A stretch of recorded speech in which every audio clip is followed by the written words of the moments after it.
কোন সাইড দিব নিচে এই নসলে নামাজ হবে নি জি না হ্যাঁ সাইড দিব কোন কাট কোন সালামটা ধরতে কেমনে আমাদের সালাম গার একবারে রক্ত ছিল না যে স্বাভাবিকভাবে আমি দেখাই দিয়েছি আসসালামু আলাইকুম ওয়া রাহমাতুল্লাহ আসসালামু আলাইকুম ওয়া রাহমাতুল্লাহ এবার দিতে সালাম দে নামাজ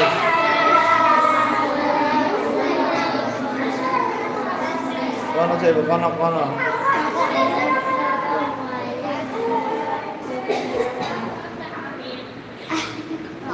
এদিক এদিক তাকাইলে নামাজ হবে কাদের দিকে তাকাইতে হবে আসসালামু আলাইকুম ওয়া রাহমাতুল্লাহ আসসালামু প্রথমে কোন দিকে কোন দিকে বাম দিকে দিলে নামাজ হবে না প্রথমে ডান দিকে